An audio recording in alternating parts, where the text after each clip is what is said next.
Kemudian nanti kalau ada waktu kita akan menginjak kepada pelaksanaan anggaran. Ya. Ya, kita lihat tentang pengelolaan. Ya. Ini lanjutan pada pertemuan yang ke-10. Ya, pada dasarnya tahapan kegiatan dalam pengelolaan negara itu ada tahapan semacam ini tadi, ya. Penyusunan rencana anggaran tadi kita sudah sebutkan dari T-2 sampai tahun T tadi, ya. Dari level paling bawah kabupaten, kota atau kecamatan, tansi lain, ya. Kemudian sampai kabupaten, kemudian ke provinsi, kemudian ke BPSRI, kemudian lakukan pembahasan, ya, dengan Kementerian Keuangan, khususnya Direktorat Jenderal Anggaran, ya. Kemudian untuk menentukan kegiatan-kegiatan apakah sesuai dengan misi-misinya Presiden atau tidak, maka harus dilakukan penyusunan atau pembahasan lewat Bappenas, ya. Kemudian setelah itu kita akan melakukan pembahasan dengan anggota DPR, ya, untuk menentukan besarnya anggaran, ya, yang disetujui oleh DPR tadi. Ya.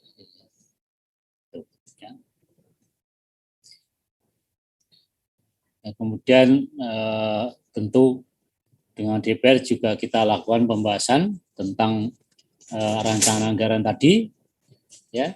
Kemudian kalau DPR itu setuju, maka rancangan anggaran itu disahkan, disetujui.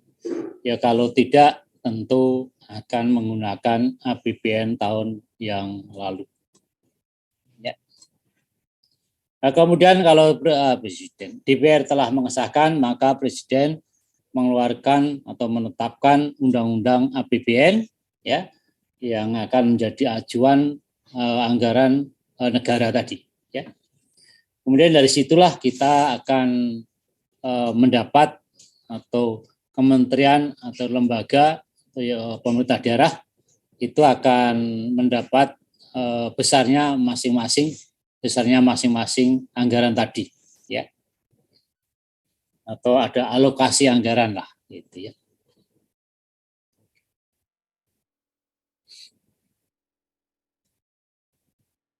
Ya, kemudian tentu setelah kita mendapatkan anggaran, maka dilakukan pelaksanaan anggaran tadi, ya, dari bulan Januari sampai Desember tahun T, ya. Tentu itu untuk pekerjaan-pekerjaan yang tunggal, ya. Kalau pekerjaan yang jamak bisa 2 tahun, 3 tahun, ya. Misalnya sensus lah, gitu, ya. Sensus itu biasa dilakukan 3 sampai 4 tahun, ya, masing-masing sensus. Atau mungkin pembangunan gedung yang mungkin memakan waktu yang lama, ya ini juga bisa menggunakan anggaran jamak, ya. Kemudian di dalam pelaksanaan tentu ada pengawasan, ya. Pengawasan tidak harus dilakukan pada akhir, justru harus dilakukan pada awal pelaksanaan anggaran tadi, ya. Kemudian pemeriksaan itu tentu pemeriksaan artinya dari laporan tadi dilakukan pemeriksaan, ya. Kemudian perhitungan anggaran atau evaluasi, mana yang mencapai sasaran, mana yang tidak, mana yang cukup, mana yang tidak cukup, atau mana yang direvisi dan sebagainya lah, ya. Tentu kenapa harus direvisi, kenapa harus ada perubahan, kenapa kok terjadi kekurangan anggaran misalnya, gitu, ya. Itu tentu akan ditentukan atau akan kita simpulkan di dalam perhitungan anggaran berikutnya, tentu, ya. Nah, perhitungan anggaran itu tentu akan menjadi pedoman di dalam perencanaan anggaran tahun berikutnya.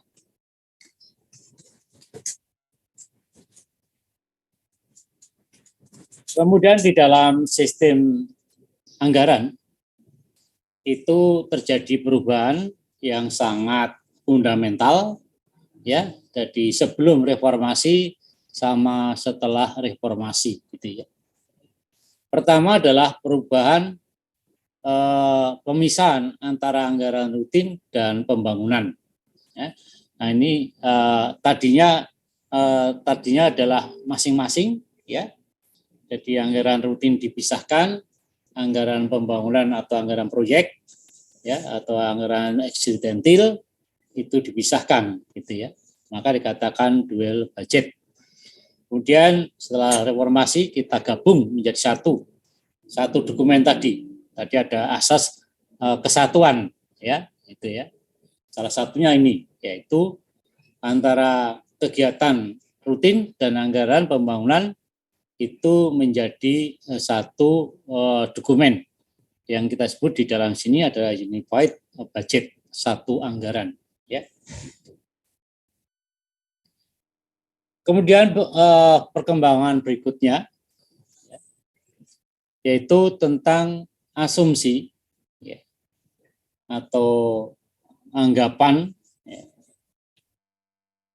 yang berdasarkan pada tujuan anggaran, ya, atau berbasis tujuan. Ya.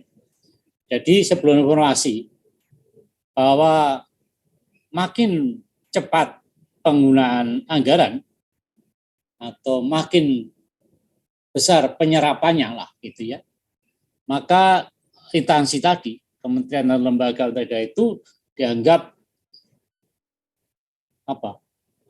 berhasil, ya, programnya tadi. Ya. Nah itu tidak benar setelah reformasi, ya. Nah, tentu selain penyerapan anggaran juga harus diperhitungkan tentang kinerja, ya, atau yang di sini nanti akan kita sebut output maupun outcome-nya, ya. Jadi performance budgeting itu hal yang sangat penting. Tidak hanya sekedar uang yang dipakai atau banyaknya uang dipakai, tapi juga hasil outputnya, ya, itu. Ya.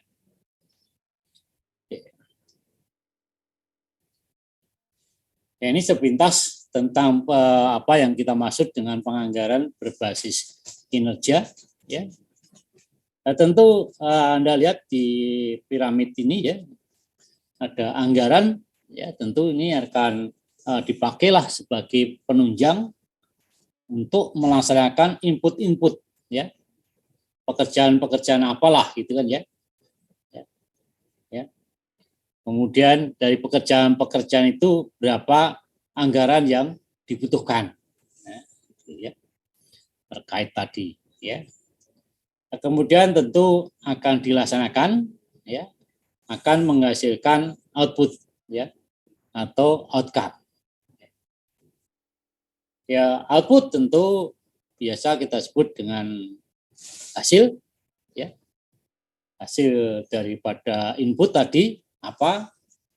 Kemudian outcome itu adalah suatu manfaat, fungsi atau dampak daripada output, ya. Ya, contohnya misalnya adalah postat lah, ya. Postat itu tentu kegiatan proses belajar mengajar itu ada anggarannya, ya, sebagai input. Kemudian kegiatannya apa, ya, misalnya tatap muka di kelas, penelitian, pengabdian atau yang lain lah, gitu ya, itu input, ya. Nah, tentu outputnya adalah besarnya lulusan mahasiswanya, ya, mencapai berapa persen misalnya, ya, bisa mencapai 99% atau 98%, ya. Itu ya cukup bagus. Jarang kita bisa mengeluluskan mahasiswa kita itu 100%, jarang, ya. Jadi pasti ada lah, ya, ya, dia ada sajalah bahasanya, gitu ya. Setiap tahun itu ada mahasiswa yang tidak lulus, ya. Kemudian outcome-nya tentu lulusan kita itu akan dimanfaatkan, akan menjadi menjadi pegawai negeri, ya, gitu ya, karena otomatis akan diangkat menjadi pegawai negeri. Artinya alumni kita akan mendapat pekerjaan lah, ya. Maka bisa dikatakan bahwa outcome kita adalah relatif lebih baik kalau kita bandingkan dengan perguruan tinggi yang lain, gitu ya. Kita ingat bahwa perguruan tinggi yang lain tidak semuanya alumni tertampung di dalam lapangan pekerjaan, ya. Ya, kalau di BPS contoh output tentu misalnya adalah publikasi lah, ya, gitu ya. Ya, publikasi itu tentu salah satu output yang kita harapkan, ya. Kemudian outcome-nya apa? Ya, outcome-nya adalah publikasi itu dimanfaatkan lah, ya, oleh pihak lain, misalnya pemerintah, mahasiswa, atau peneliti, atau yang lain lah, gitu ya. Itu sebagai outcome, gitu ya, itu kira-kira, ya. Penjelasan di sini, biaya yang diperlukan mencerminkan ekspektasi hasil yang diharapkan sesuai dengan perencanaan kinerja tadi. Iya, ya. Ya, artinya bahwa makin besar anggaran, itu harapan kita outputnya atau outcome-nya itu juga makin besar, gitu ya. Mengutamakan upaya pencapaian hasil kerja, output dan dampak atau outcome tadi. Orientasinya ke sana, ya. Ya, artinya kita tahu bahwa output dan outcome itu harus bisa diukur, ya, bisa diukur, yaitu misalnya dengan indeks atau dengan rata-rata atau min atau median atau modus atau apalah persen, gitu ya, dan sebagainya lah, ya. Ya, biasanya pakai indeks kata orang, gitu ya. Kemudian ada keterkaitan output dan sasaran program. Nah, ya. Jadi nanti kita akan lihat bahwa setiap kementerian atau lembaga itu pasti punya program-program lah, ya. Ya, BPS kita punya 4 program, gitu ya. Antara lain misalnya meningkatkan kualitas sumber daya manusia, ya. Kemudian meningkatkan pelayanan atau kualitas data, meningkatkan sarana dan prasarana, gitu ya, atau meningkatkan pengelolaan manajemen BPS, ya, itu ya, itu adalah program itu. Nah, program-program ini tentu nanti akan kita uraikan di dalam kegiatan-kegiatan, ya. Ya, misalnya tadi meningkatkan pelayanan atau kualitas data, tentu kita akan ada beberapa macam survei, kan, ya. Ada Susenas, Sakernas, ada Ubinan, ada survei harga-harga, ada survei apa lagi, gitu ya. Itu ya merupakan kegiatan, contoh aja, gitu ya. Kegiatan kita banyak sekali, ya. Kemudian tentu faktor yang terakhir ini tentu ini sudah pasti, ya, meningkatkan efektivitas dan efisien anggaran tadi, ya, gitu. Ya, kembali lagi efektivitas itu terkait dengan besarnya capaian tujuan. Kalau efisien itu perbandingan antara output dan input, ya. Ya, artinya makin besar efisiennya, ya tentu outputnya lebih banyak daripada inputnya.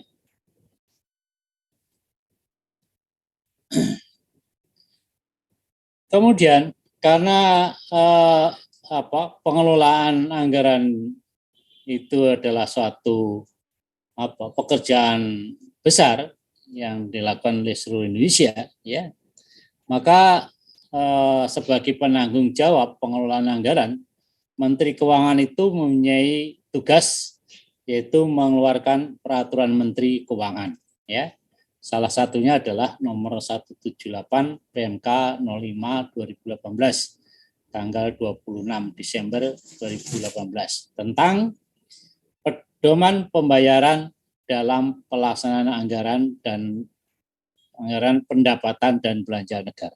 Ya. Jadi kita mau membayar satu kegiatan itu ada pedomannya. Ya. Salah satunya ini, gitu ya. Ya, itu salah satunya. Kemarin sudah kita singgung. Misalnya kita mau membelanjakan barang milik negara, gitu ya. Nah itu kan harus membaca ini, gitu. Jadi nggak boleh sembarangan lah, gitu ya. Ada aturannya yang lengkap.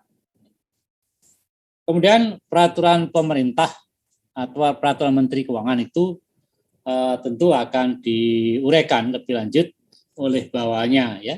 Di salah satu bawahan daripada Menteri Keuangan yaitu Direktorat Jenderal Perbendaharaan tadi, ya. Maka Direktorat Jenderal Perbendaharaan itu mengeluarkan surat edaran, ya, yaitu SE 05 PB 2004 tanggal 31 Desember 2004, ya, tentang petunjuk teknis, ya, mekanisme pembayaran dalam pelaksanaan APBN tadi, ya. Jadi peraturan menteri tadi 178 itu diuraikan lebih lanjut oleh bendara, yaitu Direktorat Jenderal Perbendaharaan, ya, yaitu dalam bentuk petunjuk teknis, ya, mekanisme pembayaran dalam pelaksanaan APBN tadi, ya.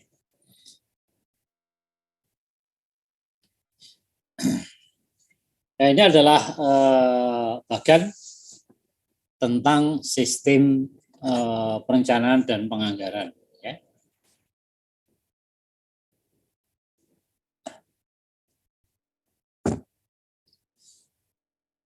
Ya, pada dasarnya anggaran itu kita bagi menjadi dua pokok, yaitu anggaran pemerintah pusat dan anggaran pemerintah daerah, ya. Itu pada dasarnya. Nah, kemudian sistem perencanaan itu tentu kita awali dari RPJP nasional, rencana pembangunan jangka panjang nasional, ya, yaitu berapa tahun? 20 sampai 25 tahun lah, ya.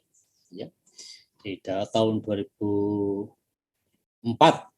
itu 2024 ini merupakan RPJP yang terakhir, ya. Dan nanti akan dibuat RPJP berikutnya. Nah, kemudian dari RPJP nasional ini, presiden yang terpilih, ya, pada 5 tahun yang akan datang itu harus membuat RPJM nasional, ya. Artinya RPJM itu adalah 5 tahun, ya. 5 tahun. Walaupun di RPJP itu juga ada tahun pertama apa, tahun kedua apa, ketiga apa, secara umum, ya. Kemudian dari itulah kita presiden akan menetapkan RPJM nasional tadi, ya. Nah, misalnya Jokowi di tahun berapa ini? 2019, ya, sampai 2024 misalnya, ya. Itu, ya. Jadi presiden terpilih harus menerapkan visi misinya, ya, atau tujuan atau sasaran atau apalah, gitu, ya, yang pada waktu kita kampanye itu digaung-gaungkan lah, ya. Nah, tapi tentu pedomannya tidak boleh menyimpang dari RPJP yang sudah ada tadi, ya. 5 tahun sesuai dengan masa pemerintahan presiden tersebut, ya. Kemudian dari RPJM nasional ini yang membuat presiden itu akan diterjemahkan di dalam rencana strategi KL, ya, kementerian dan lembaga tadi, ya. Harus dibuat, ya, rencana strategi Ya, artinya bahwa tadi katakan RPJM itu 5 tahun secara global. Nah, sekarang di dalam Restra itu diuraikan tahun pertama itu apa, ya, strateginya yang akan dicapai apa, ya, tahun kedua, tahun ketiga, tahun keempat, tahun kelima, gitu ya, diuraikan di sini. Jadi masing-masing kementerian lembaga itu membuat ini. Di pun juga sama, harus menerjemahkan RPJM nasional yang dibuat oleh Jokowi sekarang itu akan dibuat Renstra tadi, ya. Nah, tentu sesuaikan dengan bidangnya masing-masing atau kementerian atau lembaga masing-masing lah, gitu ya. Nah, kemudian dari Renstra ini ada kegiatan tahun pertama, kedua, tiga, empat, lima, itu akan setiap tahunnya, ya, ini akan dibuat yang kita sebut dengan rencana kerja KL, ya. Diuraikan lebih lanjut lah. Ya, tadinya mungkin hanya garis besar, kemudian diuraikan rencana kerjanya, ya. Ya, apa-apa saja gitu ya. Buatlah ya rencana kerja KL tadi, ya. Tahun pertama apa, diuraikan lebih lanjut, ya. Tentu sumbernya dari sini tadi, ya. Ini dari sini tadi, ya. Ini dari sini gitu terus, ya. Ya boleh bertentangan gitu ya. Ya, dibuatlah rencana kerja kementerian lembaga tadi. Tahun pertama apa, tahun kedua apa, ketiga dan terusnya itu sampai kelima mesti itu. Kemudian di pemerintah pusat selain diterjemahkan di dalam Restra juga membuat RKP, rencana kerja pemerintah, ya, secara nasional gitu loh, ya. Kalau ini adalah secara kementerian, secara nasional gitu ya. Gitu. Nah, tentu ini menjadi pedoman juga di dalam membuat rencana kerja KL tadi. Artinya rencana kerja KL itu tentu tidak boleh bertentangan dengan RKP maupun bertentangan dengan Renstranya tadi. Ya, gitu. Maka dikatakan diacu atau mengacu gitu ya. Gitu. Kemudian rencana kerja tadi akan diterjemahkan di dalam rencana kerja anggaran. Nah, ini ya. Jadi tidak hanya sekedar kegiatan-kegiatan tadi. Di sini mulai setiap kegiatan mulai ada anggarannya, ya. Ya. Ya, misalnya survei ini, survei itu gitu ya. Nah, kemudian setiap survei nanti apa-apa gitu ya. Itu sudah ada anggarannya, ya. Misalnya membangun gedung sekian, untuk melakukan pelatihan di Lenteng Agung sekian, ya, ikut prajabatan sekian, ya, atau ikut pelatihan komputer atau apalah atau bendara dan sebagainya, ya, itu, ya. Nah, kemudian di RKP-nya sendiri pemerintah pusat membuat yang itu membuat rancangan anggaran pendapatan belanja negara, ya. Jadi RKP tadi, rencana kerja pemerintah, ini dituangkan juga selain kegiatan tadi, dituangkan di dalam keuangan, ya. Jadi besarnya rencana APBN itu berapa besarnya, ya, secara global misalnya gitu ya. Itu misalnya, ya. Ya. Atau ya terserah, pokoknya secara garis besar lah, ya. Apa saja di dalam RAPBN tadi, ya. Sekian triliun atau sekian apalah, ya, nanti ya. Nah, tentu RAPBN tadi itu juga melihat dari RKA KL tadi, ya, yang kita sebutkan tadi, pembahasan dari bawah terus gitu ya sampai DPR. Nah, ini ya setelah setuju, nah ini juga menjadi RAPBN secara keseluruhan tadi, ya. Selain ini juga menjadi pemerintah juga membuat sendiri, tapi juga ada masukan dari sini, ya. Rencana anggaran pendapatan tadi. Nah, tentu ini juga pertimbangan oleh pemerintah sendiri apa saja yang dituangkan di dalam ini, ya. Nah, ini ya. Kemudian RAPBN ini ditetapkan oleh pemerintah pusat, ya, oleh presiden tadi kan, ya. Itu menjadi APBN setelah mendapat persetujuan DPR tadi, ya. Ini ya. Nah, tentu APBN ini sudah memuat ini juga gitu ya, memuat RKA KL tadi, ya kan ya. Ini ya. Nah, tentu ini tidak semuanya diterima akan jadi APBN ya. Nah, maka ini tentukanlah besarnya apa APBN tadi secara nasional tadi, ya. Maka keluarkanlah undang-undang APBN oleh Presiden tadi. Setelah dikeluarkan, tentu ini rincian APBN itu akan kita bagi ke masing-masing KL tadi, ya, sesuai dengan plafonnya masing-masing tadi, ya. Nah, tentu tidak sama persis dari awal, ya, tergantung pada pembahasan tadi tingkat kementerian atau tingkat Bappenas atau tingkat keuangan tadi, ya. Nah, maka APBN itu akan kita distribusikan ke masing-masing KL tadi, ya, di sini, ya. Nah, inilah nanti ini akan kita pakai, kita dapat jatah berapa gitu ya, BPS dapat jatah berapa, itu akan kita gunakan di dalam menunjang pelaksanaan kegiatan yang ada di BPS tadi. Ya.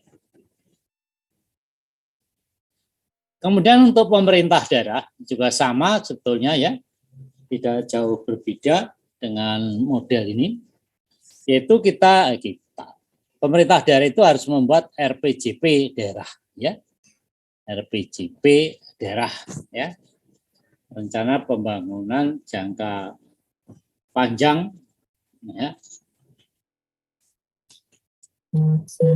daerah.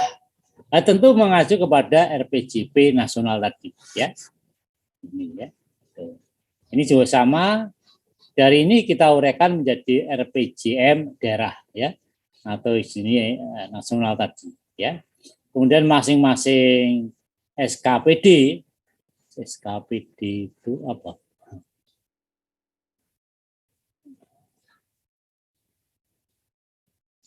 Apa itu?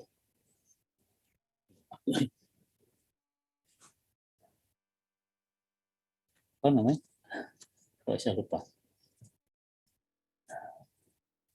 SKPD. Pokoknya ini aparat pemerintah daerah lah, ya. S-nya apa? Ada yang ingat? SKPD. Oh, ya, ya, ya. Ya. Satuan Kerja Perangkat Daerah, ya. Satuan Kerja Perangkat Daerah, ya. Ini membuat rencana masing-masing, ya, misalnya Provinsi DKI, Provinsi Jawa Tengah atau lain-lainnya, kabupaten ini, kabupaten itu, ya, membuat situ, ya. Kemudian dari ini juga membuat renja tadi, renja SKPD tadi, ya, sama seperti tadi, ya. Nah, kemudian dari rencana kerja pemerintah tadi, ya, ini akan menjadi pedoman membuat KUA. KUA itu apa ya?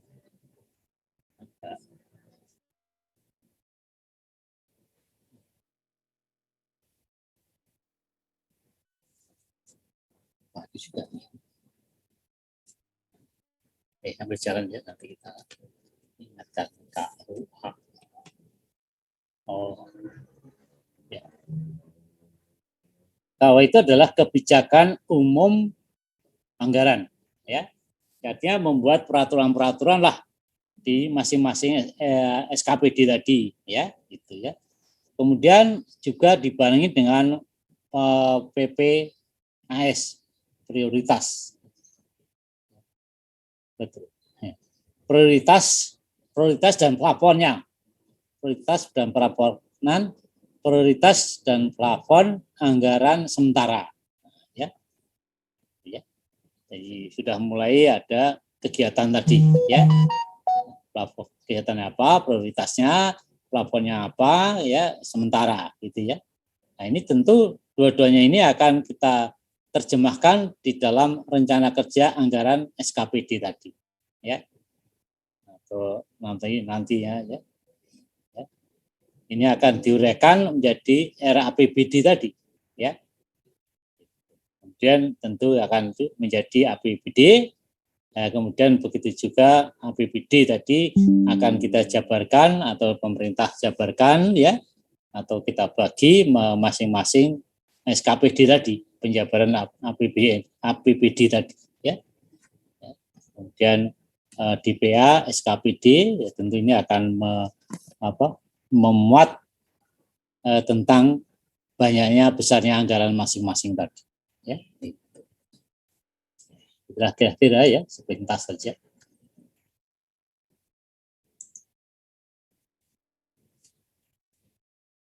Perencanaan anggaran, ya.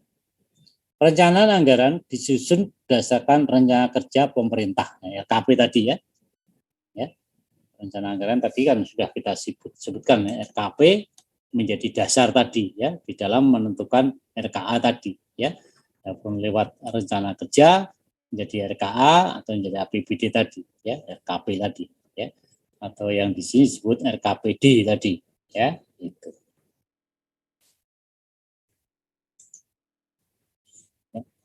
Berdasarkan rencana kerja pemerintah, RKP meliputi ini penyusunan rencana kerja anggaran dan pengesahan anggaran, ya. Tadi sudah jelaskan penyusunannya, ya, rencana kerja, kemudian pengesahannya, ya, kemudian penyusunan rencana pelaksanaannya, penggunaannya, ya, pelaksanaannya, kemudian penyusunan rencana anggaran kerjasama dan pelayanan jasa, ya, tentu ini kemarin sudah ada kita sebutkan, ada swakelola, ada penyedia atau pemborong atau yang lain, bagaimana kita akan mengeksekusi perencanaan anggaran tadi, ya, lewat mana gitu, ya, itu, atau lewat sekolah, swakelola atau lewat penyedia tadi.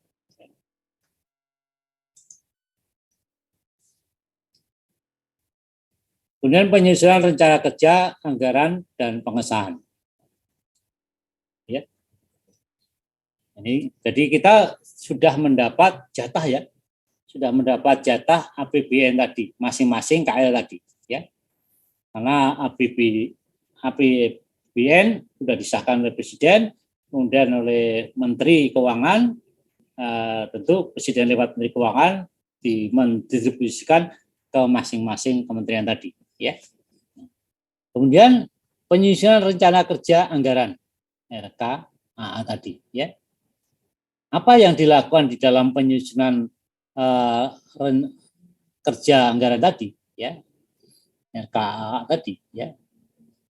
Dari hasil jatah tadi, hasil jatah APBN setiap kementerian tadi, ya, kita harus membuat ini rencana program dan kegiatan, ya, itu, ya, harus dibuatnya, ya, walaupun sudah ada tadinya dalam pengusulan, tapi ini mungkin dirapikan lebih tertib dalam bentuk term of reference atau TOR, ya. Dan satu lagi rincian anggaran biaya atau RAB, ya, disusun oleh masing-masing unit kerja. Nah, ya, ini, ya. Ya, sebetulnya satu langkah tadi sebelum masuk sini kita harus ke Saker, ya.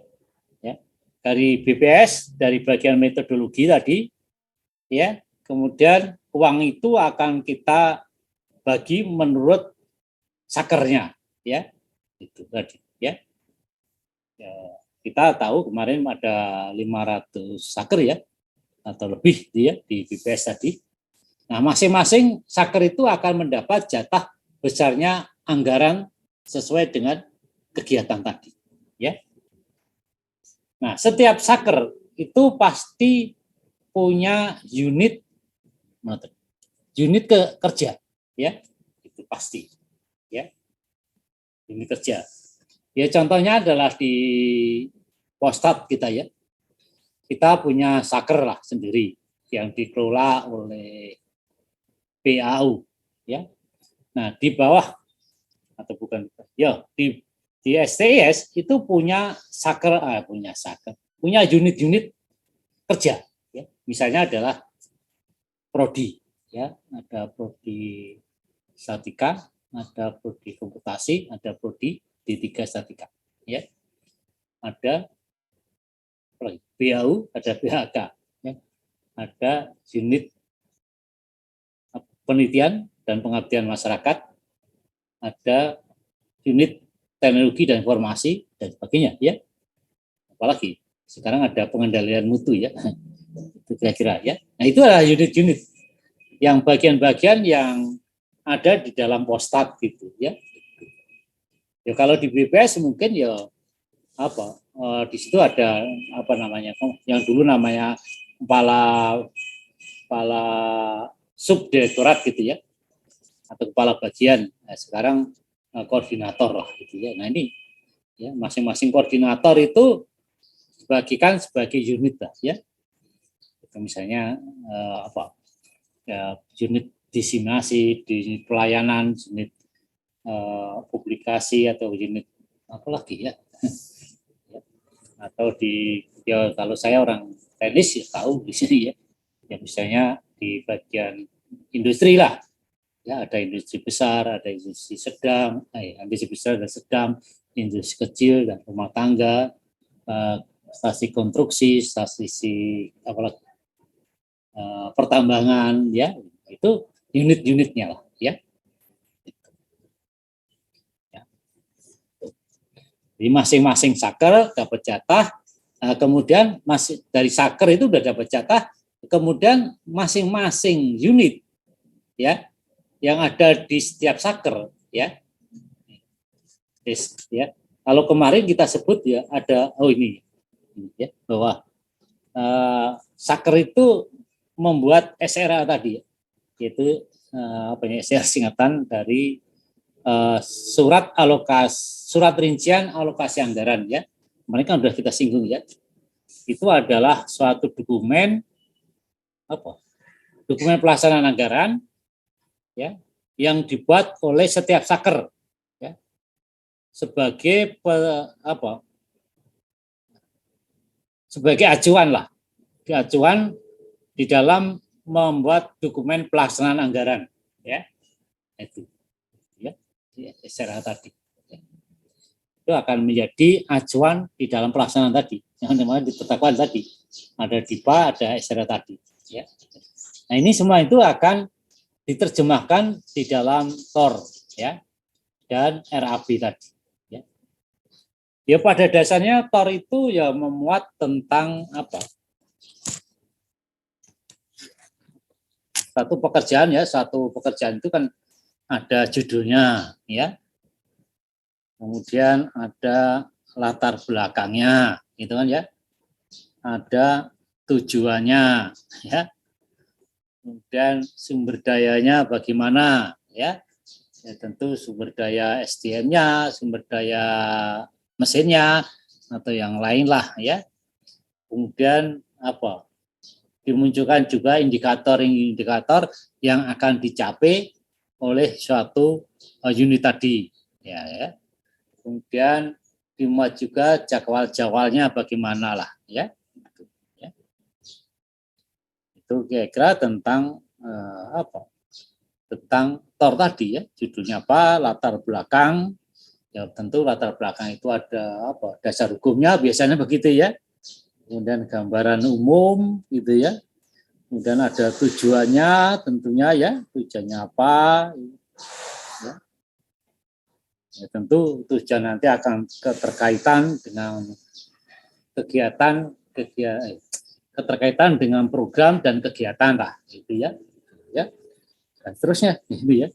Jadi artinya memuat tentang pengantar lah, ya. Misalnya ada judul, latar belakang, tujuan, sumber daya, ya, indikator, atau kegiatan program-programnya apa, itu ditulis di dalam TOR tadi, ya, ya. Lagi.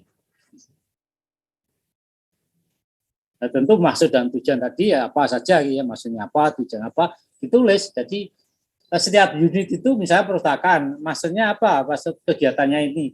Misalnya kegiatan adalah pengadaan buku atau jurnal, ya. Tujuannya apa? Ya, tujuannya adalah memperbanyak referensi yang ada di perpustakaan misalnya ya. Nah, kemudian indikatornya apa? Tentu indikatornya ya mungkin pengunjungnya makin tertarik, pengunjungnya makin banyak, gitu kan ya, gitu ya. Atau ya apalagi ya pokoknya banyak indikator ya yang bisa dikatakan tadi itu harus ditulis ya, harus dibuat lah gitu ya. Ya. Termasuk juga volumenya, berapa besarnya buku yang dibelanjakan ya. Tentu kalau di bagian prodi ya tentu ya nanti maksudnya apa, tujuannya apa, misalnya itu ya, misalnya di dalam bidang belajar mengajar tentu kegiatannya itu ada membuat silabus, ada membuat SAP atau RPS, atau membuat penelitian, atau membuat pengabdian masyarakat, atau seminar, atau PKL atau apa gitu ya. Itu adalah merupakan ya kegiatan-kegiatan tadi harus ditulis di dalam masing-masing unit tadi ya. Jadi latar belakangnya apa, judulnya dulu, judulnya apa, latar belakangnya apa, tujuannya, kemudian sumber daya, indikator, kemudian ada apa, program, ada kegiatan, jadwalnya, gitu ya.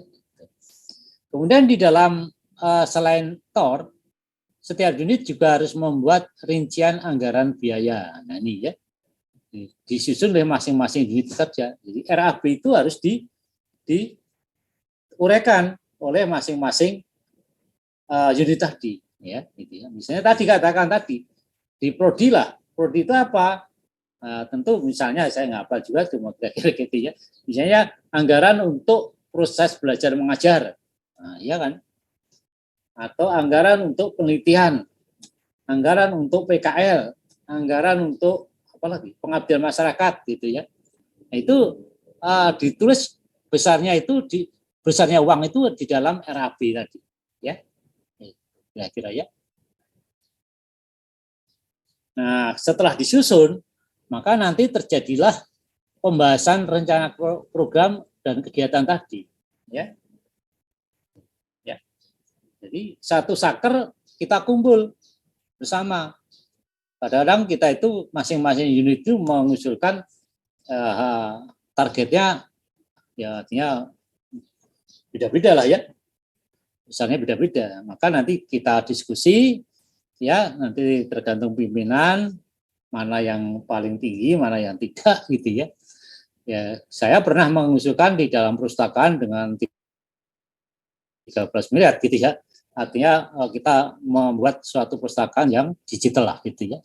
Ini ternyata tidak disetujui oleh ketua STS dulu ya.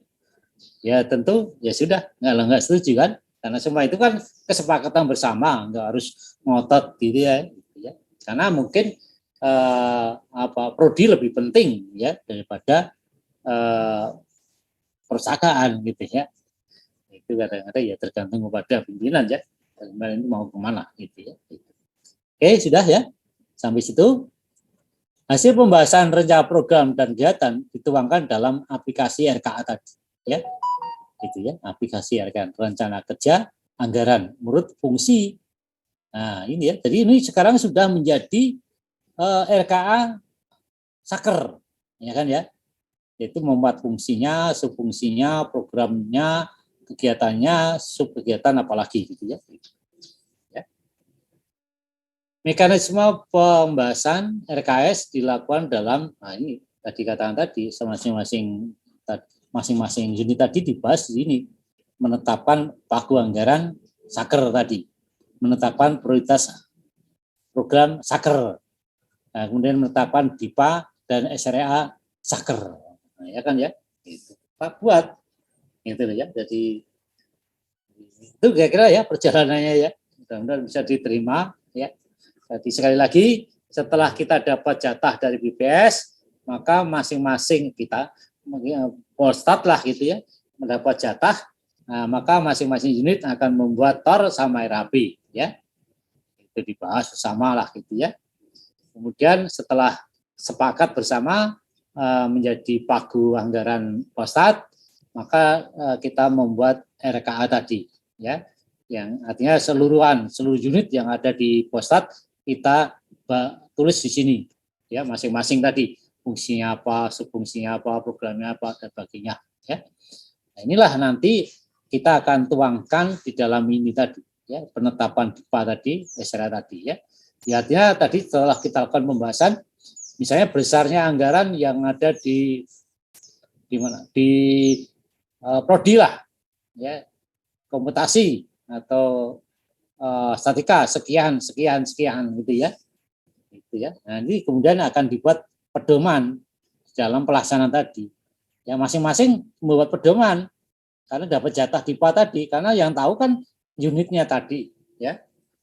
Pedoman untuk pelaksanaan, maka dikatakan tadi bahwa SRA itu adalah dokumen untuk pembuatan pedoman atau acuan pelaksanaan anggaran, ya itu, ya. Ya, sampai situ ya. Mudah-mudahan bisa diterima. Penetapan dan pengesahan anggaran. Nah, tadi ya. Penetapan DIPA ya tadi ya. Jadi setelah setuju dapat DIPA-nya Postat sekian, itu dari perpustakaan sekian, dari BAU sekian, BAK dan seterusnya sekian gitu ya. Itu ya. Maka disahkan oleh kuasa pengguna anggaran ya. Itu siapa ya? Ini di Postat tadi ya. Jadi disahkan. Nah, pengesahan DIPA ada ketentuan DIPA instansi tingkat pusat oleh Dirjen Perbendaharaan. Nah, tadi ya, setelah disahkan oleh kuasa pengguna anggaran juga disahkan oleh Direktorat Jenderal Perbendaharaan tadi. Ya, sedangkan kalau di wilayah atau daerah itu oleh kepala kantor wilayah perbendaharaan masing-masing daerah.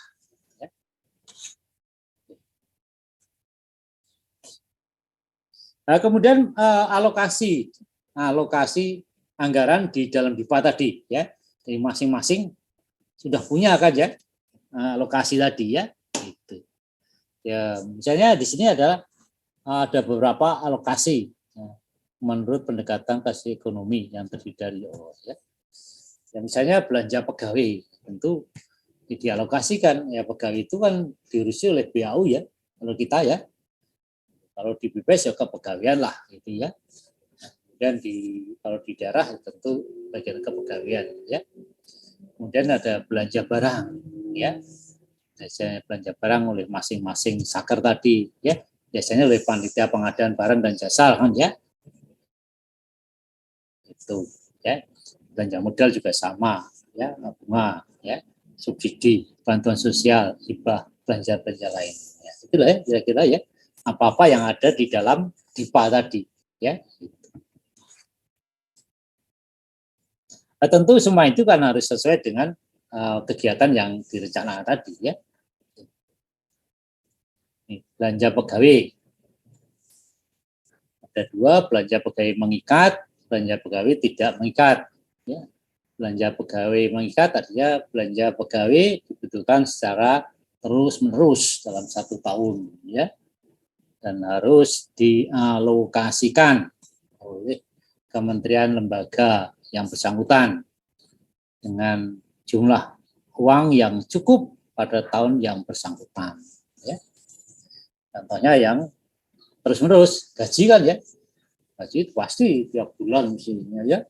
Nah, kalau 1 bulan nggak digaji ya tertimbullah demo ya besar-besaran.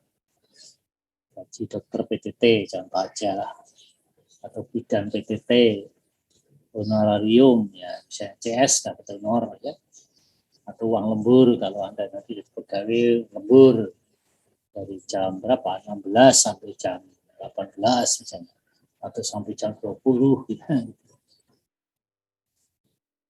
Vakasi, uang lauk pauk TNI Polri, uang makan PNS ya.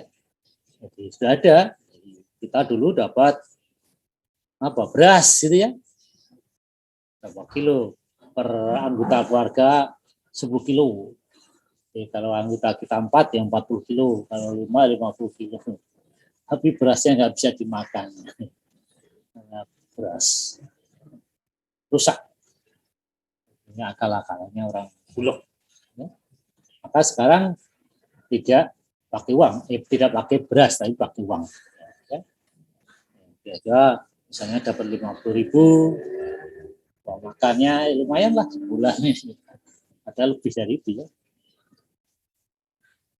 Kemudian belanja pegawai tidak mengikat. Ya, itulah ya.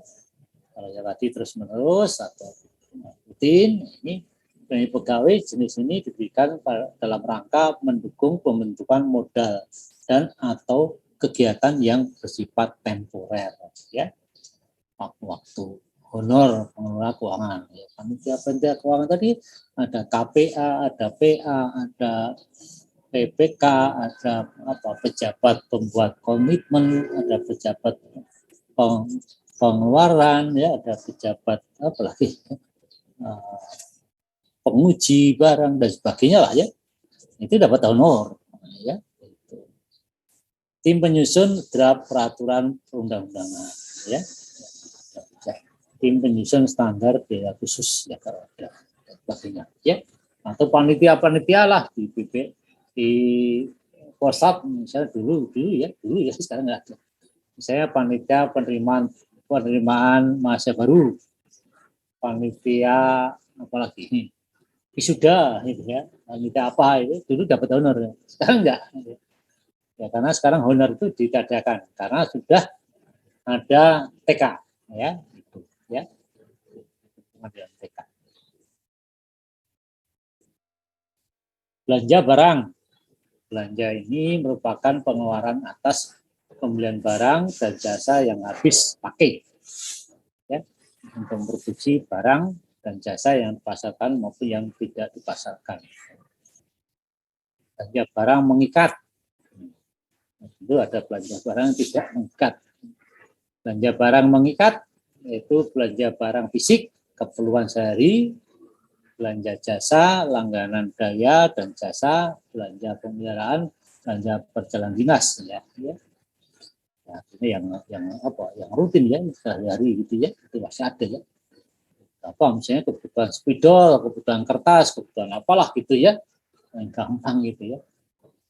Tapi kalau membangun gedung, ya tentu ini bukan yang mengikat karena incidental kan ya.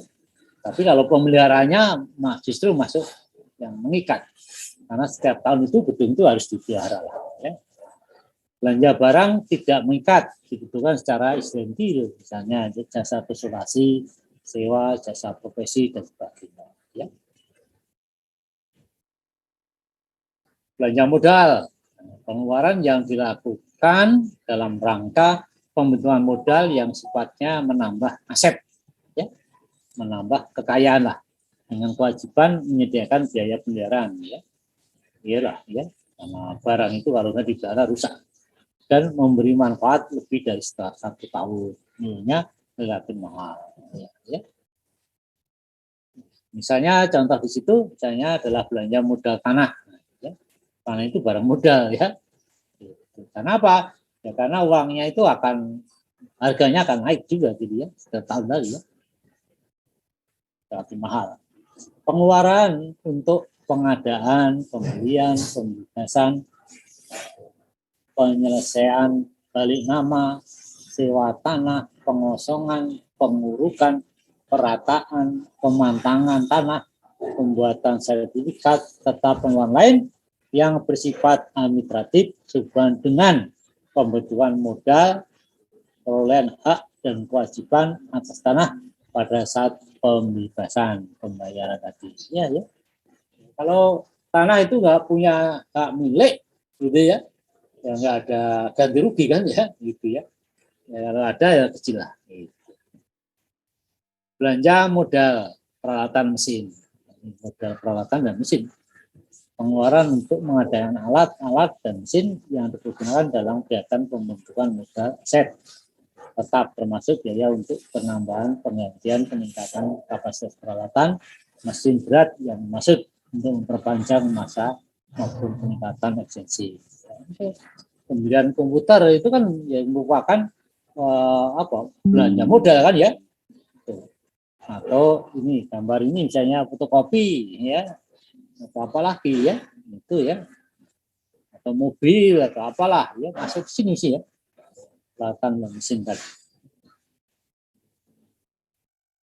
Kemudian belanja modal gedung dan bangunan. Gedung ya, pengeluaran untuk perencanaan pembangunan, pengawasan, pengelolaan pembentukan modal untuk membangun gedung dan bangunan negara yang perhitungannya mengacu kepada keputusan Direktorat Jenderal Cipta Karya ya, tentang standar pembangunan gedung negara, termasuk pengadaan berbagai barang kebutuhan pembangunan gedung ya, gedung dan bangunan ya.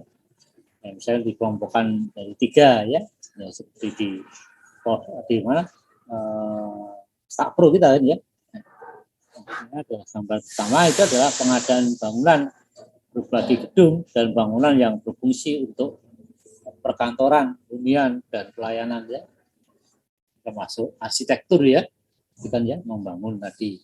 Kemudian ini adalah prasarana dan sarana tadi ya, dibelanja untuk melengkapan prasarana dan sarana di dalam dan di sekitar sepanjang berada dalam komplek gedung dan bangunan tersebut, misalnya instalasi listrik, telepon air, jalan, komplek dan sebagainya gitu ya.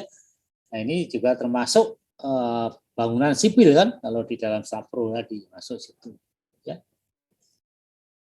Biaya untuk kegiatan rehab ya, reno atau restore gedung dan bangunan yang diharapkan dapat memperpanjang masa manfaat dari aktiva maupun peningkatan efisiensi tadi ya.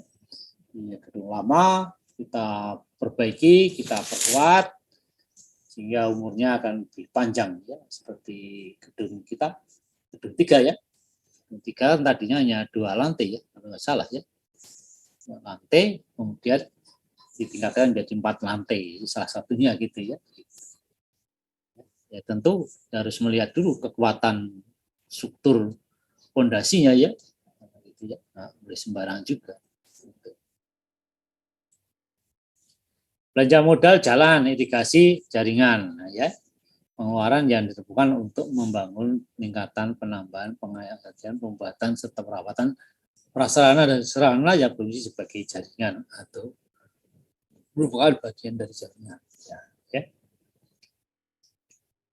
Pengeluaran lainnya, ya pengeluaran selain tadi kelompok dari 1 sampai di atas tadi, bukan dalam kegiatan pembentukan modal untuk mengadakan bangun belanja fisik lainnya yang tidak dapat dikasihkan dalam perkiraan kriteria belanja modal. Dan lainnya ini misalnya kontrak sewa beli, pengadaan pembelian ya, barang-barang kesenian, barang-barang purbakala, barang-barang untuk museum serta hewan untuk ternak ternak pelihara, atau beli buku-buku, jurnal-jurnal ya. Ya, perpustakaan beli buku itu tidak murah ya. Buku luar negeri itu hampir ya, satu buku itu 20 juta ya. Gitu ya. Kalau beli 10 aja udah lumayan ya. Jurnal begitu juga, jurnal ilmiah itu yang bayar ya tentu ya. Itu tentu harus disediakan anggaran lah ya.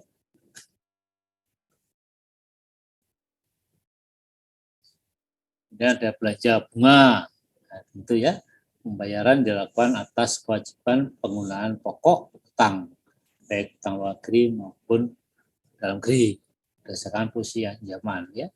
Artinya berapa sih bunganya kalau kita pinjam gitu ya. Jenis belanja ini khususnya digunakan dalam kegiatan dari bagian anggaran pembiayaan dan perhitungan.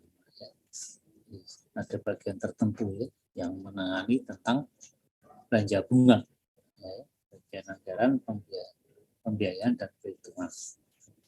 Belanja subsidi, ya, tentu ya, alokasi anggaran yang diberikan kepada perusahaan lembaga yang memproduksi, menjual, mengekspor atau mengimpor barang-barang dan jasa untuk memenuhi hajat hidup orang banyak sedemikian rupa sehingga harga jualnya dapat terjangkau oleh masyarakat ya. Belanja ini antara lain digunakan untuk pencairan subsidi kepada perusahaan-perusahaan negara atau perusahaan swasta ya. Jadi perusahaan tadi dibantu oleh negara Tapi dengan catatan harganya itu masyarakat bisa terjangkau lah, gitu ya. Kira-kira gitu. Belanja bantuan sosial ya.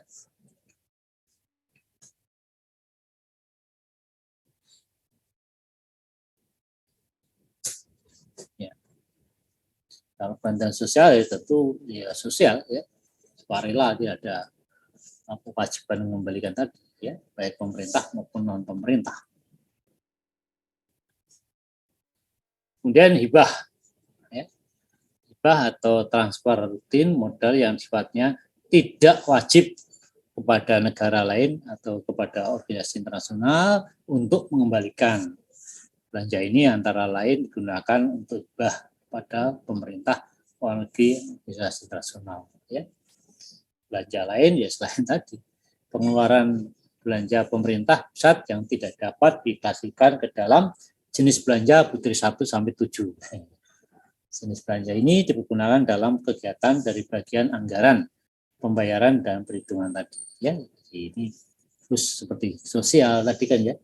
Ya itu ini juga sama, belanja lain dikelola dia di PAPP tadi ya. Bagian anggaran pembiayaan dan perhitungan.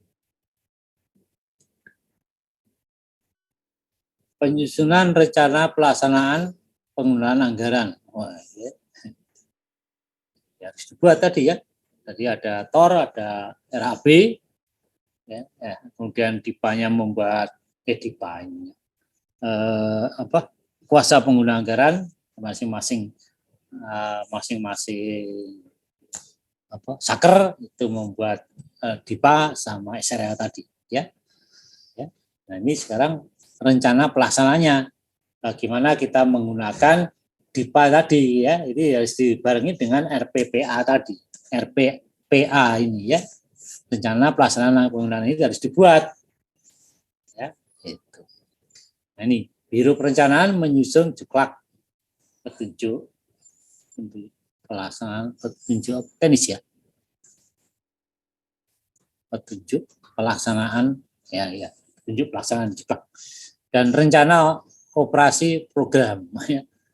Ini ya yang mencerminkan distribusi pagu anggaran yang masing-masing eselon 2 tadi ya, kemudian disahkan oleh kuasa pengguna anggaran tadi ya, masing-masing dapat jatah masing-masing masing-masing saker ya.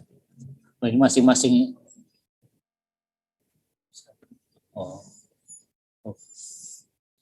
masing-masing eselon 2 nih ya, masing-masing dari eselon 2 ya. Nah, kemudian mungkin dari eselon 2 tadi bisa juga ke saker gitu ya gitu.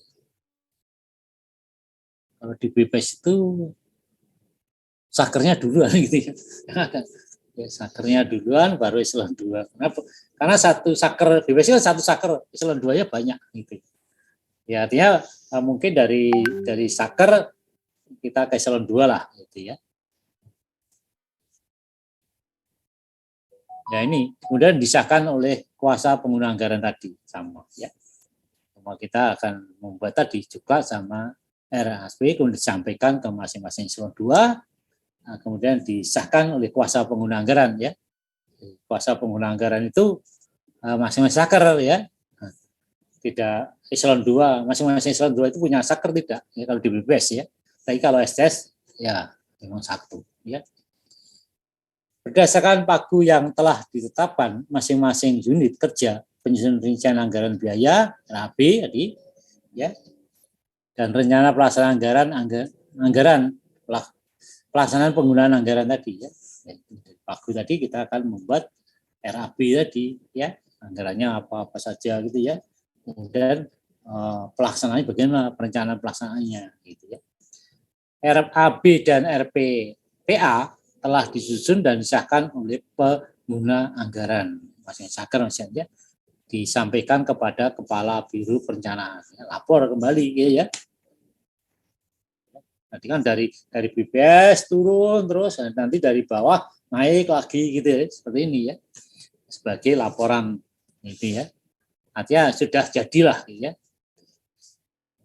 Ya, nah ini ya.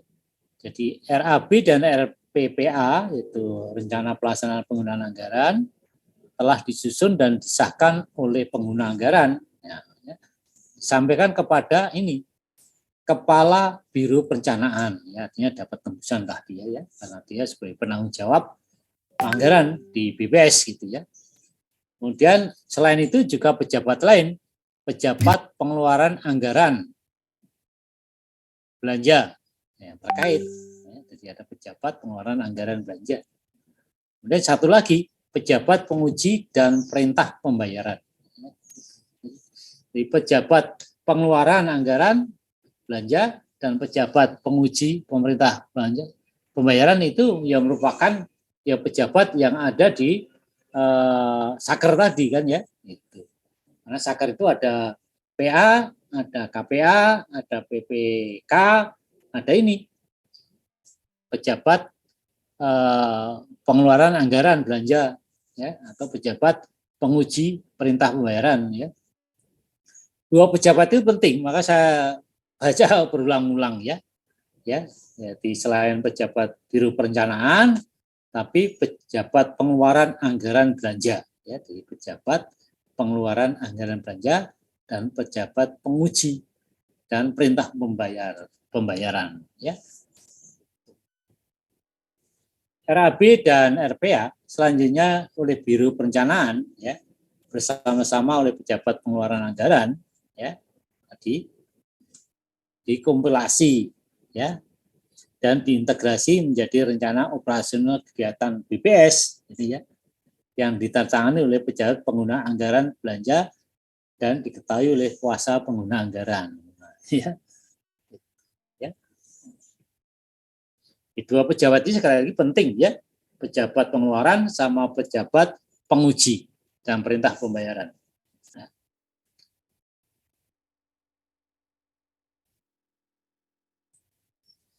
Dalam penggunaan anggaran, segala bentuk pengeluaran harus mengacu kepada indeks yang telah ditetapkan oleh Kementerian Keuangan. Ya, tadi bahwa output itu harus terukur. Ya, supaya bisa terukur, ya salah satunya adalah bentuk indeks. Ya kebetulan Departemen Keuangan kita menggunakan indeks tadi. Ya. Misalnya indeks kinerja utama (IKU). Ya. Itu biasanya akan dibuat oleh Kepala BPS di eselon 1, ya, eselon 2 itu akan buat situ ya. Atau indeks kinerja instansi. Ya, atau indeks macam-macam indeks ya, ada IPM tadi ya, atau indeks konsumen, ada indeks produsen atau indeks apalah gitu ya. Dalam melaksanakan kegiatan dibentuklah tim pelaksana, sampaikan kepada masing-masing pejabat pengeluaran anggaran belanja tadi ditetapkan dalam bentuk SK. Ya, artinya bahwa pejabat pengeluaran anggaran belanja itu dibantu oleh tim pelaksana gitu ya. Jadi tidak bekerja sendiri, tapi ada bawahnya tadi ya. Nah, tim pelaksana inilah nanti yang akan mengawasi di lapangan ya. Misalnya melakukan pemborongan gedung lah, itu nanti ya bekerja di lapangan adalah tim pelaksana tadi ya. Ini sebagai pembantu daripada pejabat pengeluaran anggaran tadi, ya. Juga sebagai bawahan daripada pejabat penguji, ya, dan perintah pembayaran tadi. Pada tim pelaksana tadi. Oke, kita langsung kepada pelaksanaan anggaran.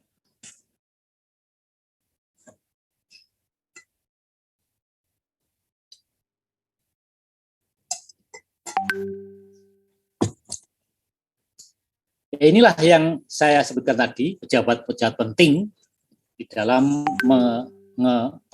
mengelola anggaran ya. Ya paling tinggi adalah pengguna anggaran, ya PA. Itu biasanya adalah dipegang oleh menteri atau wakilnya atau kepala lembaga, kepala BPS ya. Kemudian kuasa pengguna anggaran ya biasanya di satu, di bawahnya lah ya, atau sesama dan sebagainya ya.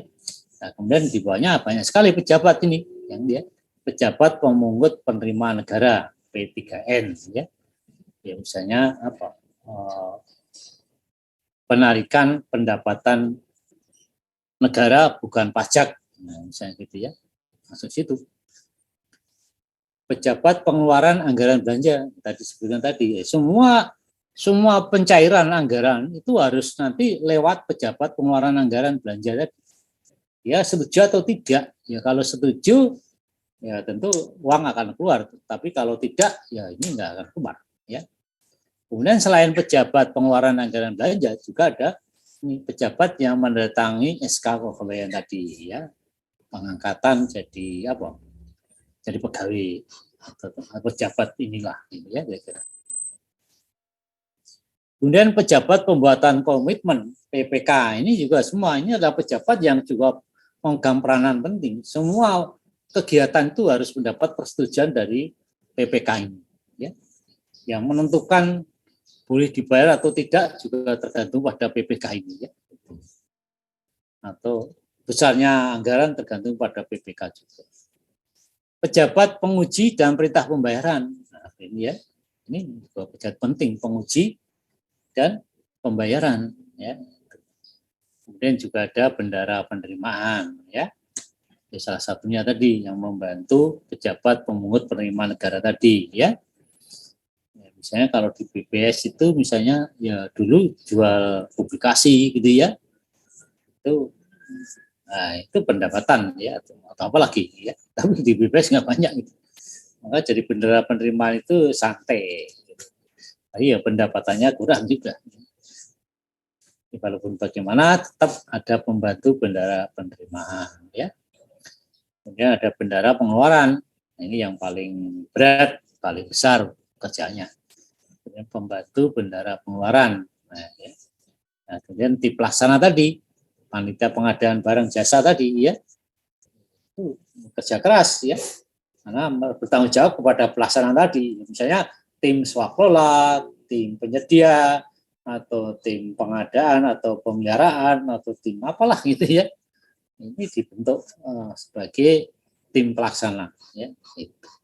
Nah, ini tim-tim ini atau pejabat ini akan terkait satu sama lain, ya, di dalam bekerja tadi. Nah, kalau dilihat strukturnya semacam itulah. Ya, paling tinggi PA, ada KPA, kemudian di bawahnya ada beberapa level gitu ya, kira-kira ya.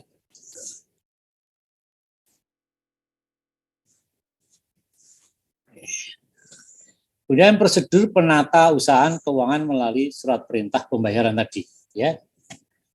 Apa saja ya prosedur penata usahaan keuangan, ya, melalui surat permintaan pembayaran. Nah, ini surat permintaan pembayaran uang persediaan, ya, uang persediaan. Artinya yang uang itu persediaan itu uang yang siap dipakai, ya. Gitu. Kalau di uang yang ada di bank sebelum lewat apa prosedur ya bukan uang persediaan, ya. Artinya uang yang ada di kantor tadilah mungkin maksud gitu. Nah, ini uang persediaan. Ada dokumen yang diajukan oleh bendara pengeluaran, ya, untuk permintaan uang muka kerja yang bersifat pengisian kembali revolving yang tidak dapat dilakukan dengan pembayaran langsung. Nah, ya, harus ada uang persediaan lah gitu ya. Nah, ya nggak boleh bayar langsung gitu. Itu kira-kira. Setelah permintaan pembayaran ganti uang persediaan, nah, ini ya. Jika tadi uang persediaan, ini uang ganti persediaan, ya. Dokumen yang diajukan oleh bendara pengeluaran untuk permintaan penggantian uang persediaan yang tidak dapat dilakukan dengan pembayaran langsung. Surat permintaan pembayaran tambahan uang persediaan. Jadi, pertama ada uang persediaan, kemudian tidak ada diganti, kemudian tambah lagi gitu ya. Kalau kurang ya dokumen yang diajukan oleh bendara pengeluaran untuk permintaan tambahan uang persediaan guna melaksanakan kegiatan SKPD yang bersifat mendesak dan tidak dapat digunakan untuk pembayaran langsung. dan uang persediaan. Ya. Ada uang namanya tambahan. Ya. Surat permintaan pembayaran langsung. Nah, ya, surat perintah adalah dokumen yang diajukan oleh bendahara pengeluaran untuk permintaan pembayaran langsung atas dasar perjanjian kontrak kerja atau surat perintah kerja lainnya dengan jumlah penerima peruntukan waktu pembayaran tertentu yang dokumennya disiapkan oleh PPTK pejabat pelaksana teknis kegiatan tadi. Ya. Oke gini, jadi saya gini bahwa tadi pejabat teknis itu ya pejabat yang memang bekerja di lapangan lah ya, gitu ya. Misalnya lewat pengelolaan atau swaklola ataupun penyedia tadi kan ada panitianya kan ya. Nah, panitia ini disebut dengan pejabat pelaksana teknis tadi ya. Gitu ya. Nah, ini bisa mengajukan ke bendahara pengeluaran tadi, ya kan ya. Gitu. Tentu sesuai dengan perjanjian kontrak tadi, ya. Berapa jumlahnya, penerimanya, peruntukannya, waktu dan sebagainya. Surat permintaan pembayaran gaji, nah, gaji jelas ya. Ada dokumen yang diajukan oleh bendahara pengeluaran, tetap ya pengeluaran untuk permintaan pembayaran gaji yang dokumennya disiapkan oleh pembuat daftar gaji. Nah, ya. Jadi ada bagian sendiri ya.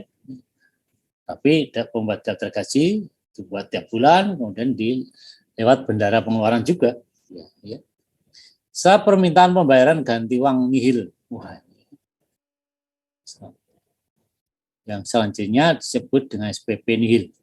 Dokumen permintaan pembayaran yang dibuat diterbitkan oleh PPK. Nah, ini ya, hati-hati ini ya.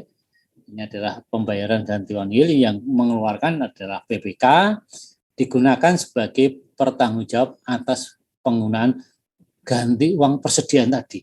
Ya, ini ya.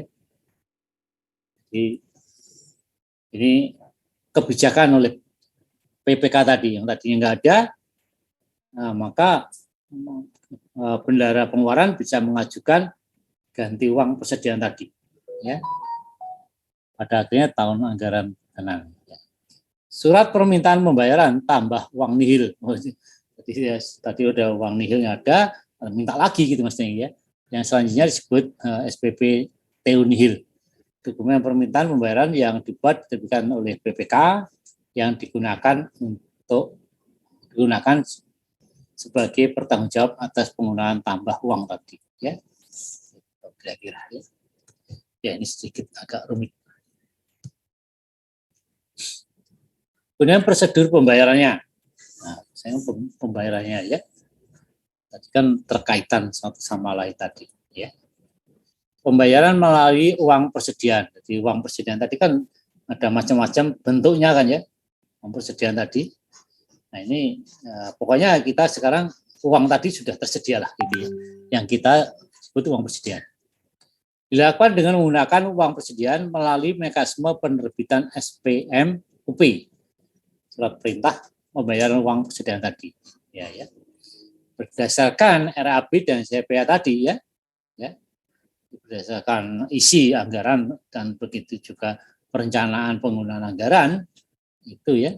Pejabat pengeluaran. Nah ya, pejabat pengeluaran anggaran belanja mengajukan SPUP ke pejabat penguji perintah pembayaran. Nah, ini mulai ya dari bendahara tadinya dari teknis ya ke bendahara pengeluaran, kemudian masuk ke pejabat pengeluaran anggaran belanja tadi ya. Berdasarkan RAB tadi. Nah, si pejabat pengeluaran anggaran belanja sendiri itu juga harus mendapat persetujuan dari pejabat penguji perintah pembayaran tadi. Ya. SPP dibuat berdasarkan surat perintah pembayaran pekerjaan yang bersifat kontraktual berdasarkan berita acara hasil pemeriksaan penyelesaian tadi. Ya. Buat kontrak lah. Pekerjaan yang bersifat swaklola ya, berdasarkan bukti-bukti pertanggungjawaban kasih misalnya ya. Ya itu tadi di dalam pengadaan jasa kemarin kan ada swaklola sama penyedia ini ya. itu harus ada surat perintah pembayaran tadi, ya. Kemudian kita kembali lagi kepada besaran uang persediaan tadi, ya, yang diajukan tadi, ya, baik itu oleh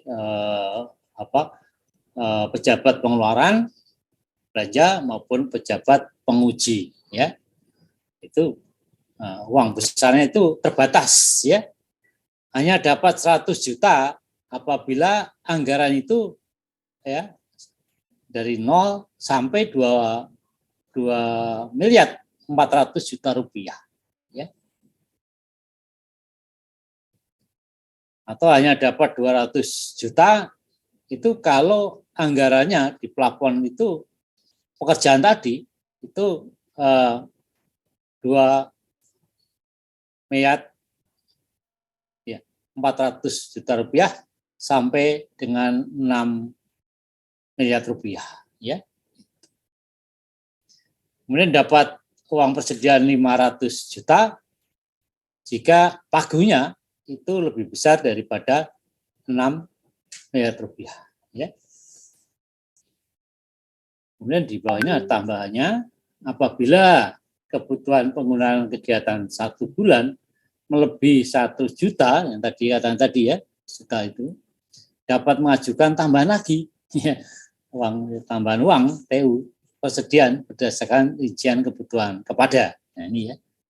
Jadi ini sudah keluar daripada DIPA gitu, ya. Minta ke bendara, kanwil bendara persetujuan tadi, ya. Itu kanwil perbendaraan jika SPMTU lebih besar sama dengan 500 juta. Kalau lebih kecil, ya.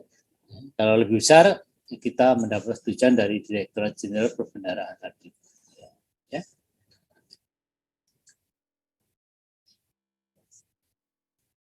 Kemudian pejabat pengeluaran anggaran belanja mengajukan SPPUP, ya. Sudah mulai tadi, ya. Jadi bendara pengeluaran mengajukan surat-surat bukti tadi dari tim pelaksana tadi kepada pejabat pengeluaran anggaran belanja, yaitu mengajukan surat perintah pembayaran uang persediaan tadi, ya. Ini kepada pejabat penguji, ya, dan perintah pembayaran. Kemudian akan dilakukan verifikasi sesuai dengan RAB dan RPPA tadi, ya. Ya, sampai situ. Kerjasama antara pejabat pengeluaran anggaran belanja dan pejabat penguji dan perintah pembayaran tadi, ya. Kemudian pejabat penguji dan perintah pembayaran menerbitkan surat perintah membayar uang persediaan untuk diajukan ke KPPN, ya. KPPN apa KPPN?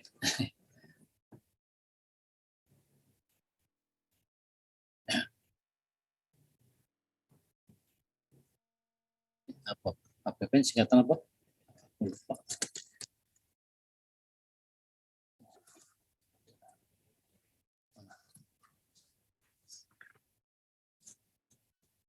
Kantor pembayaran,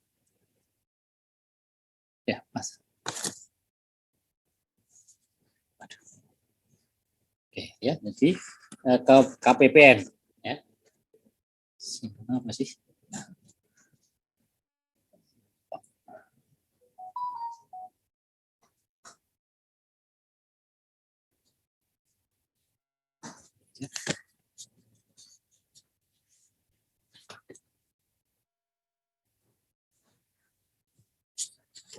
Ya, kantor pelayanan perbendaharaan negara, ya. Pelayanan perbendaharaan negara. Jadi kalau di dekat pos itu kan ada di depan itu, ya, nyebrang jalan itu ada KPPN itu, ya.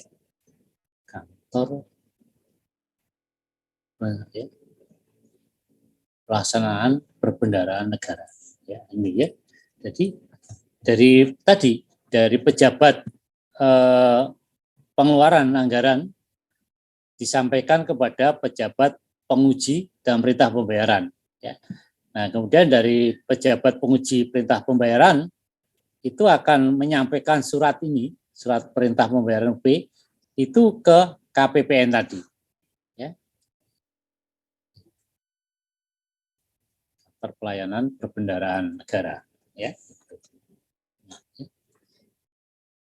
Oke, ya, terus itu. Nah, sekarang surat tadi, surat yang diajukan oleh pejabat penguji dan pembayaran tadi, itu setelah sampai di KPPN, itu KPPN sendiri melakukan pengujian substansi dan pengujian formal terhadap surat perintah membayar UP tadi, ya, yang diterbitkan oleh pejabat penguji dan perintah pembayaran tadi. Ya. Selanjutnya, hasil pengujian tersebut, KPPN akan menerbitkan surat perintah pencairan dana atau SP2D. Ya. Itu kalau memang sudah memenuhi syarat, ya, keluarkanlah surat SP2D, ya, surat perintah pencairan dana. Ya. Kemudian kalau KPPN dapat mengembalikan SPM, ya, surat perintah membayar tadi dari pejabat penguji dan perintah pembayaran tadi, ya. Apabila SPM dimaksud tidak memenuhi syarat untuk dibayar, ya, keputusan pengembalian SPM selambat-lambatnya 1 hari kerja sejak diterima SPM tadi, ya. Artinya berikutnya lah gitu, ya, itu dikembalikan, ya, 2 hari 3 hari. Kalau setuju, KPPN akan mengeluarkan SP2D, kalau tidak dikembalikan. Ya. Nah, kemudian kalau KPPN itu sudah mengeluarkan SP2D, ya, KPPN menerbitkan SP2D untuk disampaikan kepada bank operasional mitra kerja yang selanjutnya dibayarkan kepada bendahara pengeluaran tadi. Ya.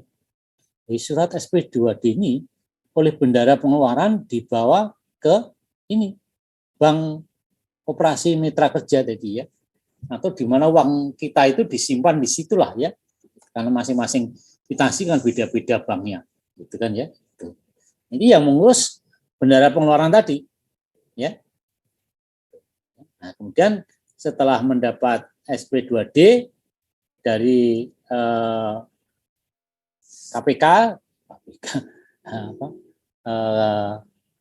kantor pelayanan perbendaharaan negara tadi, dibawa ke mana? Ke bank tadi, ya, ke bank. Ya. Nah, tentu selanjutnya bank tentu akan melakukan pemeriksaan, ya, itu, ya. Itu. Apakah sesuai atau tidak uangnya atau bendaranya atau apa besarnya gitu kan, ya, cek lagi. Ya. Oke, di situ, ya, perjalanannya. Tim pelaksana mengajukan UMK, oh ini sebenarnya yang dulu, ya.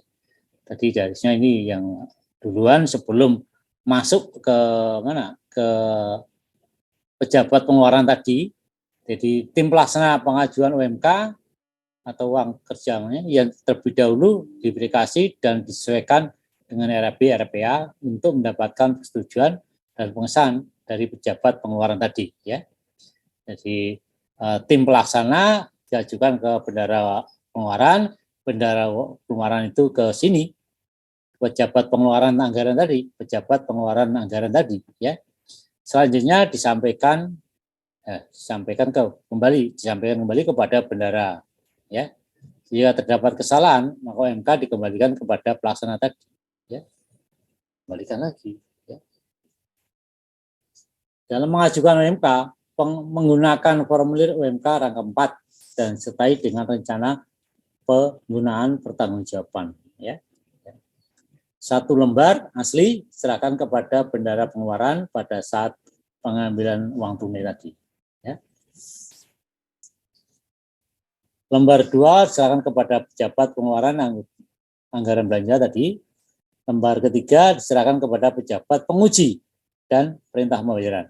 Lembar keempat, tertinggal pengambil UMK sebagai dasar pengembalian UMK dalam bentuk kwitansi sebagai pertanggungjawaban. Ya. Ya, kira-kira itu gambarannya tentang perjalanan pencairan dana. Ya. Ini penjelasan lagi nih. Tim pelaksana menggunakan anggaran sesuai dengan kebutuhan sebagaimana disebut dalam RPA dan RPPA tadi, ya. Ketentuan berlaku. Oke. Tim pelaksana mengembalikan UMK disertai dengan bukti-bukti bertanggung jawab kepada bendara. Oke, ya. Jadi sekali lagi bahwa tim pelaksana itu di lapangan, ya, harus melengkapi segala bukti-bukti yang diperlukan di dalam pengadaan barang misalnya, atau di dalam swakelola atau dalam penyedia jasa tadi, ya, itu harus dilengkapi. Ya, setelah membawa surat lengkap, ini harus dilaporkan ke bendara pengeluaran, gitu ya. Nah, bendara pengeluaran itu akan langsung kepada pejabat pengeluaran tadi, anggaran tadi. Dari pejabat pengeluaran anggaran tadi masuk lagi ke pejabat penguji dan perintah pembayaran tadi, ya. Kemudian dari situ baru masuk ke KPPN, ya kan ya. KPPN mengeluarkan SP2D tadi. Nah, SP2D ini diteruskan ke bank di mana uang kita menyimpan oleh bendara pengeluaran tadi. Kemudian baru di bank itu bendara pengeluaran bisa mentransfer atau mengambil cash, biasanya transfer lah, ya. Kalau cash itu bahaya, misalnya 500 juta kan, ya nanti repot gitu, ya. Biasanya begitu. Pengembalian pertanggungjawab UMK selama-lamanya 7 hari kerja sejak UMK diterima oleh tim pelaksana, ya. Apabila dalam waktu yang telah ditetapkan belum dapat dipertanggungjawabkan, maka sisa penggunaan uang tersebut harus dikembalikan, ya, kepada bendara pengeluaran dan tidak dapat mengajukan UMK berikutnya sebelum menyelesaikan pertanggungjawaban. Jadi ya tim pelaksana itu harus betul-betul kerja, ya, sekalian gitu, ya, jangan tahap pertama tahap kedua itu, karena ada ketentuan ini. Waktu 7 hari tidak terrealisasi akan menimbulkan masalah, karena akan uang itu akan dikembalikan dan sekaligus tidak akan dibayarkan, ya, gitu.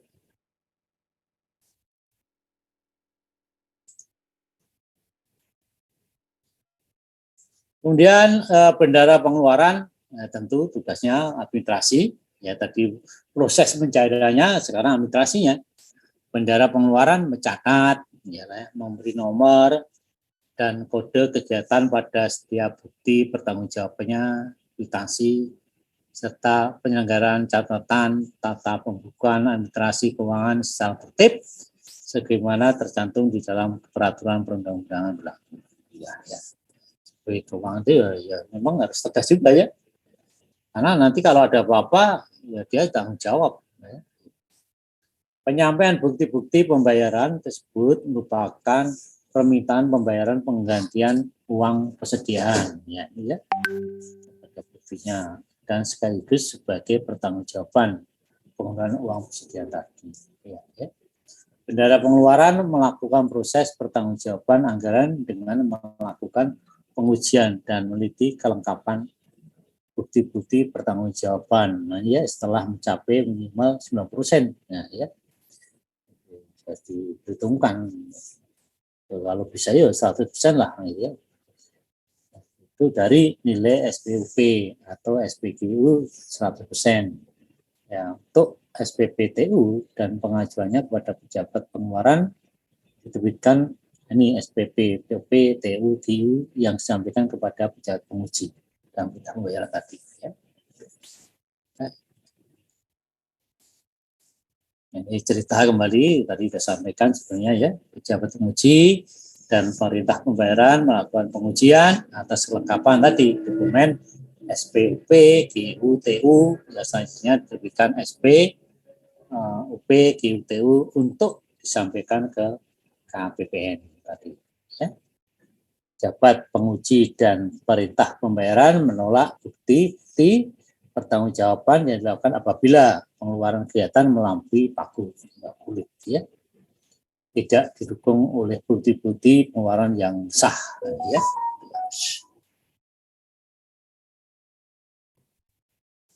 Pembayaran secara langsung pada pihak ketiga dilakukan melalui kegiatan pengadaan barang, jasa, baik pelelangan maupun melalui penunjukan langsung. Ya. Ada lelang, ada pemilihan langsung, ada penunjukan langsung. Ya. Adapun pembayaran berikut berdasarkan berita acara hasil pemeriksaan penyelesaian pekerjaan, pejabat pengeluaran anggaran belanja segera membuat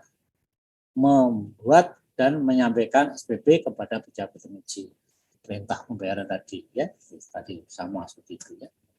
Nah, pembayaran langsung dilakukan untuk keperluan pembayaran yang pelaksananya dilakukan oleh rekanan, ya, rekanan atau pihak ketiga, ya, dan atau pembayaran dalam rangka pengadaan barang atau jasa yang nilainya lebih besar daripada 50 juta.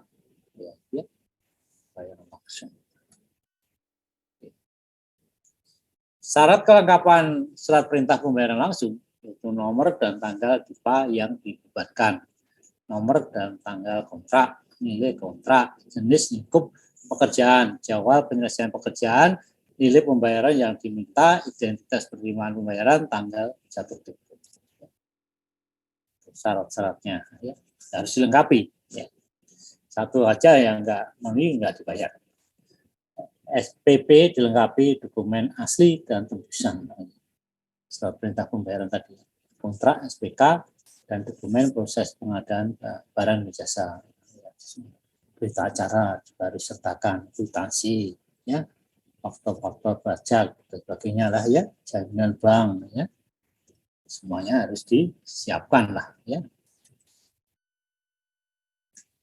Ini penjelasan lagi pejabat penguji padahal sudah penjelasan. Melakukan pengujian verifikasi terhadap bukti-bukti kelengkapan dokumen pembayaran sesuai dengan ketentuan yang berlaku yang selanjutnya ditetapkan dan memberikan SPM langsung tadi. Dapat menolak pembayaran apabila tidak memenuhi syarat-syarat pembayaran yang telah ditetapkan. Ya. Mengajukan SPLS ke KPN tadi, dilakukan pengujian substansi dan pengujian formal. Dari putusan hasil pengujian kemudian dari KPPN menerbitkan SP 2D. Oke, saya kira begitu. Ini juga masih mengulang lagi.